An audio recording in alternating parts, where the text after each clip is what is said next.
Welcome back, everybody, to another episode of the Fishbowl. As always, I'm Preston. And I'm Rayna. And welcome back to another episode, guys. And today we have a very special guest with us today. Alycia, if you care to introduce yourself, take it away.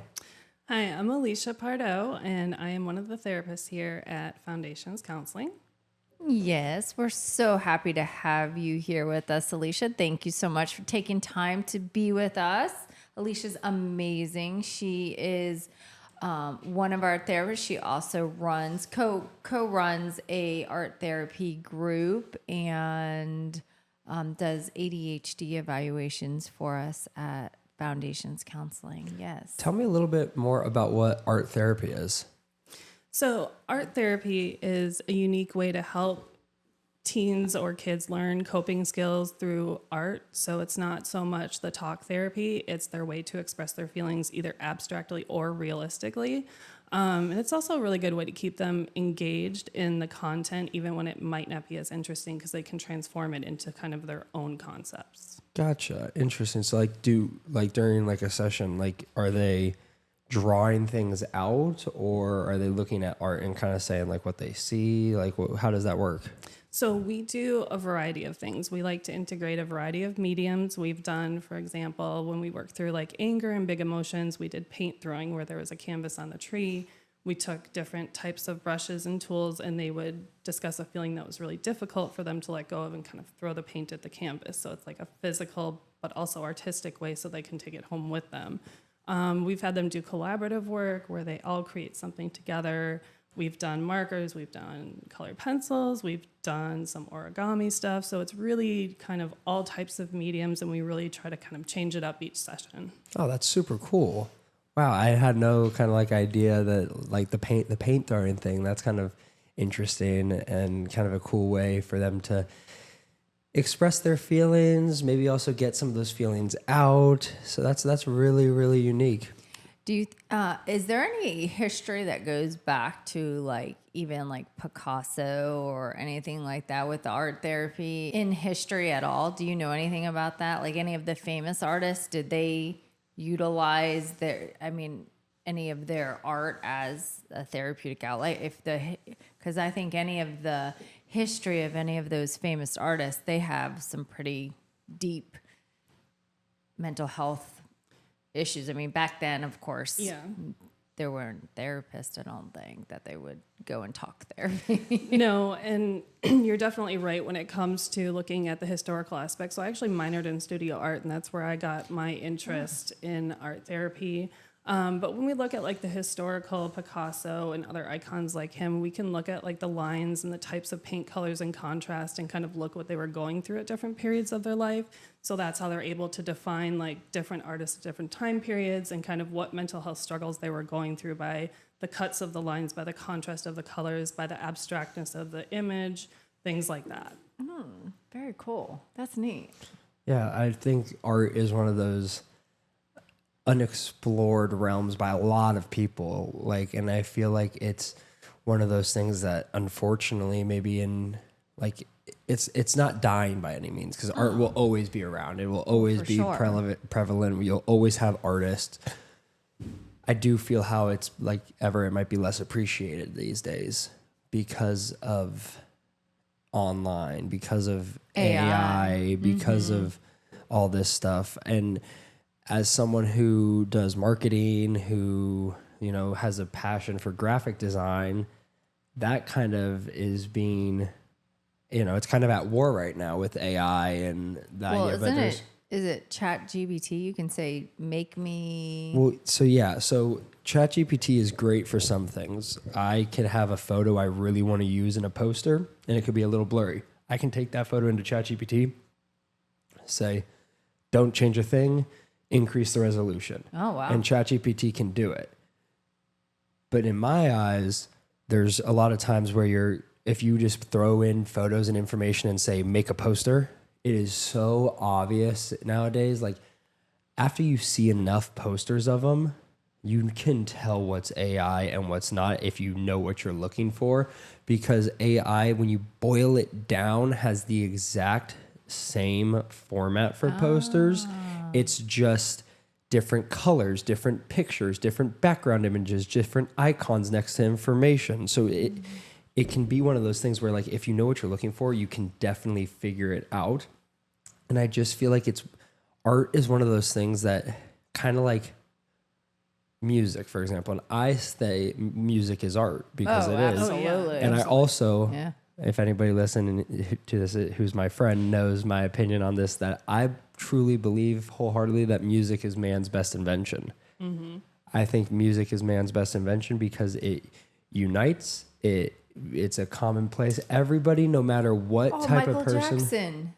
No. If you saw the Michael movie, he did that, didn't he? He brought Yeah, them all together. He and brought said, the. that was one of his big quotes. Yeah. Is music brings everyone together. It's the universal language. Yeah. Absolutely, because I truly believe that, because no matter what type of person you are, no matter what you're going through, no matter what mood you're in, no matter what feelings you're having right now, there's music for those feelings. There's 1000%. music for those moods, and you can connect with people in ways you almost can't.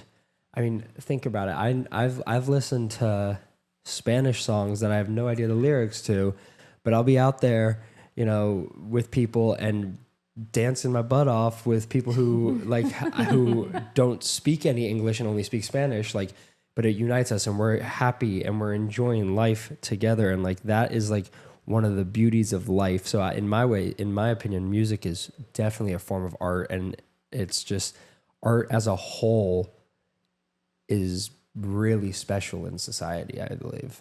Yeah, and it's interesting because you can also look at it in contrast that music and art also creates division.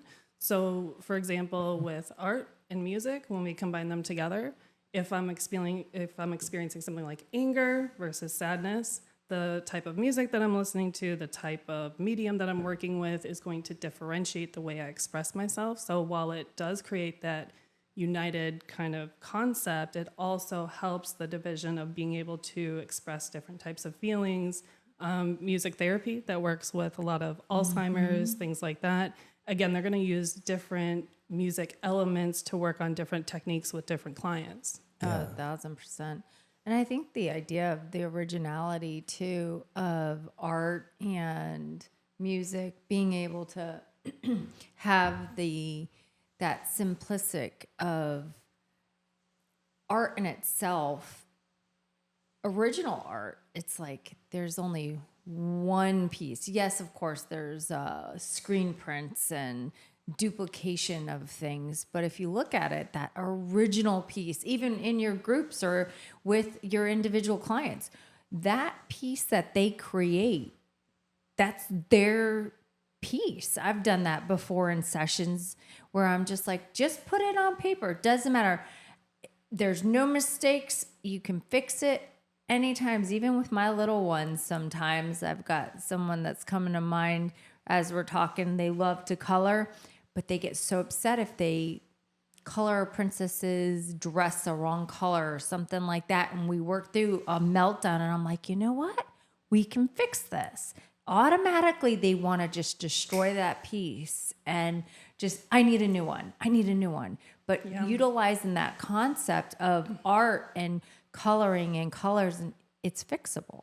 Everything's fixable. It's amazing. I love it. And it's also reversible. So one thing that I have started using recently was reverse art. So for example, instead of you have something that you're coloring inside the lines, you have the blotches of color and you decide where the lines go. Oh, So I like that. could be a bouquet of flowers, but you could see it as something completely different in nature.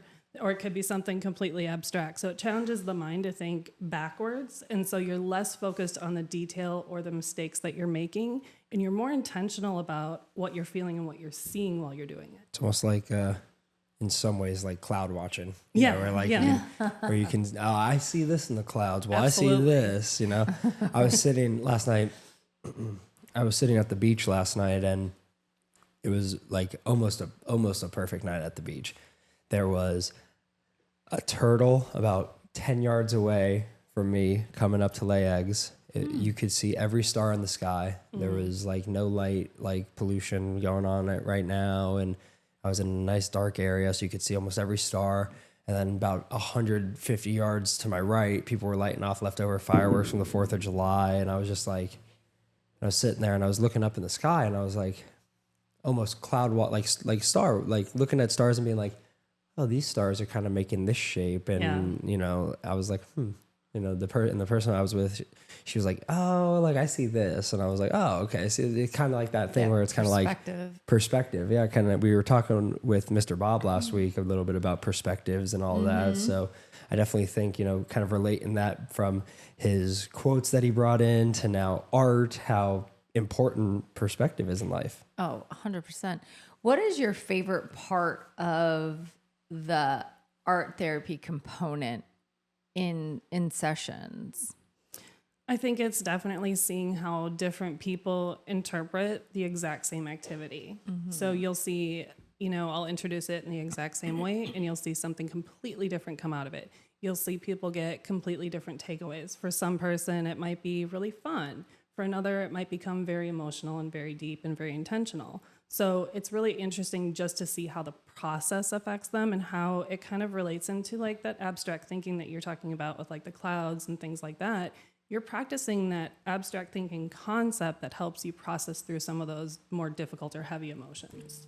Yeah, I think, I mean, we were talking about clouds and stars and stuff, but I remember I would, like, being a kid in my room, I would literally look up at my ceiling and I would like see what shapes I could see in the room and like in my ceiling and stuff. And I was like, oh, look, I see this thing. Like, I've done that for God, since I was like 5 or 6 years old. So, I mean, Well, it's imagination too. And it's always imagination, perspective. It's that, and I think we're going to do it. I was thinking about this. I want to have a little challenge for our clients when they're walking in and just kind of feel like maybe the next week we'll do it and just take a little survey, not a challenge, I guess, a survey of how many people look at a glass. Is it half empty or is it half full? Just That's cool. How many people are coming through the office and seeing like, what is it? What is the perspective of people that see it? You know, it's that old school. That's the like one that's like, you know, tale as old as time. Yeah, that yeah, one, yeah. like half empty, half full. Yep. But I definitely, I think that's neat. So is there an activity or do you give like go home for anxiety for clients, or is there something that they can even do at home, not only for any of our listeners or any of our clients that might need something, even adults? I mean, I know they have the adult coloring books and what are those, the different shapes and stuff that they have on the coloring books. It starts with an M. This on my mind. Oh, Mancala? Yep. Yeah. Those coloring books. For some people, I think it's that calming because there's those fine lines to be able to color in them, right? And I think that those got really, really big for mental health, I think, during COVID. Yeah, they did. Well, when I do any kind of art therapy, it's never an in-session thing and then it's done. It's, okay, now what do we do with it from here? So a lot of times, like, for example, the paint throwing, you can take this home. It's never done. If you have any heavy or tough emotions, pull this thing back out and put paint on it. It doesn't have to be thrown at it. It can be put on it in any different way. Perfect. When they're doing paintings, I have a lot of kids that come in and, you know, start a painting and they don't finish it in a 50-minute session. And that's kind of, you know, the beauty of it, that they get to go home and it's an ongoing project for them. When I use origami, I teach them it's really about learning patience. It's about learning precision, slowing down, going step by step. We relate that to, okay, so how can we integrate this into solving problems? And then if they find that, oh, this is a really relaxing skill for me, carry a little piece of paper around with you and just fold it when you're starting to feel anxious. So there's so many different ways that they can take it out of session and do things at home. I mean, I know, you know, just scribbling, something that even adults do when you're on the phone or you're getting frustrated. Your lines look different. So there's so many different ways that we do it every day, but we don't recognize it. Oh, 1,000%. And I tell people that all the time. I was like, pen, pencil to paper. I love our phones, our electronics all day long. I get it. I know you've gotten that from me. People laugh at me all the time about my planner Bible that I carry around.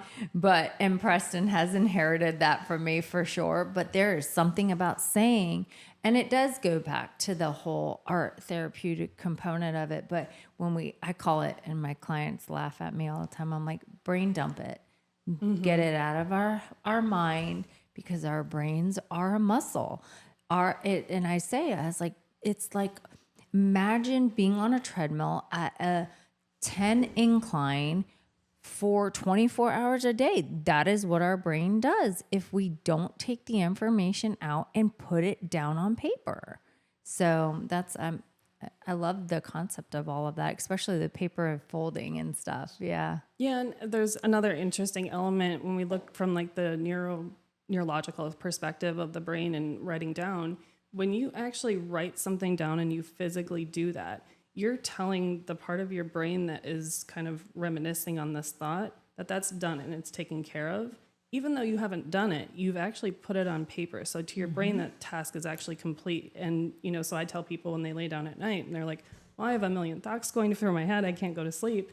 Keep some Post-its there. Just start writing down the things that are going on in your mind. Put them on the nightstand. You have that communication to your brain that that's there. It's done. Now you don't have to keep thinking about it. Yeah. I've said the same thing. And I think that's how many times we've said that, and if our clients would just do it, or anyone out there, not just, I know I'm probably just as guilty of doing that. But when you were saying that, I think also the idea of being, it's almost like at night, that component. Why do you think at night? Is it because our brain is more at rest? Because Quiet. And when we go, and I've always told everyone, one of my limits of practice is before you get in bed, write it down. Don't do it when you get in bed. Before you get in bed, just do it, put it down on paper, then get in bed, because then you've dumped it. You've gotten it out. Yeah. Yep. Well, and there's also, when you look at over the lifespan, you're going to use different strategies, from when you're young and, as you age, you're going to use different strategies. So it's, a lot of times, like when we say we wish the clients would just go home and do it, but they don't necessarily see the effectiveness of it until they actually get that gratification of, oh, I can go to sleep without thinking about all of these things. So I think it's also kind of implementing it in session, showing them how they can resolve a little thing, get that little bit of gratification and say, oh, this might actually work at my home environment. And then kind of knowing this is the stage of life I'm in, this is the type of stress I'm dealing with, what would be the most effective way to deal with this, and how do I best support myself? That's a good point. Absolutely. Yeah. What advice would you give to our listeners out there that might not haven't taken that first step, or that they are, maybe struggling with some of the anxiety, or looking to maybe interested and just don't know how to kind of reach out or anything like that, for maybe interested in the art therapy, but think, oh, I'm not artistic, or I'm embarrassed of not being able to do as good as someone else, or I can't even draw I can't even draw a stick figure. I think I've heard that one before. Do you have any advice for anybody that might be thinking those thoughts? Yeah, to keep in mind that this is art therapy. This is not an art class where you're getting graded. I remember back in, my studio art degree when I was getting graded. I was getting grading on techniques and all of those things. Art therapy is about how well can you put your emotions on paper, whatever that looks like. So when we think about art therapy, it's not necessarily about the technique and the process. It's about how do we take something that's very raw and be able to express it in a way that actually makes us feel different, that makes us feel less stressful. Because when we think about stress at its core, it's fear-based, but we're also conditioned. So the more that we condition our body to stress, the better we manage stress when we encounter it. So if art therapy is something that helps condition you and you can start to kind of face some of those fears of, I can't do this, I'm going to make a mistake. The first, second, fourth, 10th time you do it, that's going to come down, and you're all of a sudden going to feel like you actually have an outlet to let those emotions go, or let those emotions go on the paper so you can see them and figure them out. Gotcha. Okay, that makes sense. There's no real right or wrong answer when No. when it comes to art therapy. It's your feelings, emotions, correct? Yeah, and like even you were talking about marketing, I also have a bachelor's in marketing, and I remember looking at, the art of messages, and, just thinking about how intentional it is of like what they choose to put in an ad, what colors they use, what images they use, what words they use. Again, it's the same thing when we look at the raw expression of art. It's every color, every line, every different tool that we use is a different expression. I can see in therapy, like especially the younger kids, when they come in and they scribble super hard. Oh yeah. There's some anxiety, there's some stress, there's something, but when you see someone come in and they're very gentle with their brush strokes, it's a calming activity. Yeah. I mean, I know for me, I'll be doing homework or studying sometimes, and like I'll be taking notes while I'm studying, and by the time I'm done studying, if you look at the side of my paper, it is scribbled in. It's spirals. It's like, so it's something I still do when I'm encountering some stress or anxiety, is doodle or scribble down some stuff on paper and stuff. And it's just funny that like you're never art is one of those things you're never too old for. You're never, you're never too young for either. You know what I mean? And a 3-year-old can take a crayon and scribble down on a piece of paper. Mm-hmm. Yeah. And, talking about, like you're saying, when you're writing notes and studying, even with my college students, I tell them when they say, look, I'm paying attention to your lectures and I'm, reading the, stuff I'm supposed to read, but I'm just not recalling the information. I said, well, instead of just writing down what's on the PowerPoint, I said, just start drawing, because when they're drawing on the paper, they're remembering what was up there when they drew that. And for some of them, that becomes really effective, and they don't think they can do that in class. Oh, that's a good point. So a little sidebar, Alycia also teaches at Florida Tech. That's right. Yes, That's right. We got another Panther in the building. Panther connection. We've got Panther alumni, current Panther students, Panther professors. We love it. Yes. We love it. Shout out. That's a great. Sorry, I didn't mean to cut you. No, shout out Florida Tech. There you go. Our former home to the Fishbowl, but now we are here in our beautiful studio. Yes. But yeah, no, going back to what you were saying real quick, sometimes if I have like really important notes, I'll like box it. Mm-hmm. And then I've done this in the past where like I'll draw like a little stick figure with a hard hat, and like he'll be holding up the box or something. So like it's just like something that like, oh, this is important to remember. So here's my little stick figure guy like holding it up or something like that. And I tend to remember it better than if I'm just bullet point, paragraph. But that's amazing. And as a professor, to hear you say that, it's great to put all of that out there, especially for our current students, if anyone's listening, or our parents, to tell your students this, because I think maybe years ago, if a professor or teacher saw that, it'd be like, you're not paying attention. Well, look at old movies. Look at old movies where the kid who isn't the best at school, what is he doing at the beginning of the movie? And the teacher's hitting the ruler on the desk. He's drawing. He's doodling. That's true. The main character who has this really creative brain is getting yelled at by the teacher because he's drawing. And like, obviously, like anything in life, things in moderation. You can't just completely blow off the lecture and doodle away. But like you said, there's a happy medium with that where like. And it's just really interesting. I agree. It's really interesting to see that, like that is a positive thing for people nowadays, because it can help you remember and engage your brain a little bit more. Because trust me, as much as anybody else, we all have been there before with the 3-hour lectures. We know how the 3-hour lectures can go. So trust me, I've doodled my fair share in 3-hour lectures, but if you keep it productive, then it's a skill rather than something that could hurt you. But just remember, that's a great point though. Oh, I need to go to that slide where I drew that man with the hat, or, that slide where I put a bunch of hearts around or whatever. Being able to put a marker or identifier, and 100%. Yeah. Yeah, and I think, Preston, you hit it on the head. Skill. Yeah. It's knowing when I'm sitting here drawing a picture and no longer hearing you, or when I'm drawing a picture or outlining or doing something to highlight something. And so when you're doing it with intention, using it as a skill, it does become very helpful. But it's helping the students identify that difference too of how do we use it as a skill and not a distraction.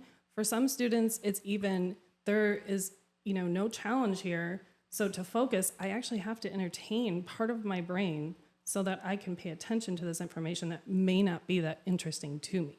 Yeah, 100%. It's just kind of bridging that gap. I feel like art, and kind of like wrapping it back up to what we kind of were saying when we were talking about music. It's bridging those gaps in a way from brain to information, and art is a beautiful way to help bridge some of those gaps. Yeah. Absolutely. Yep.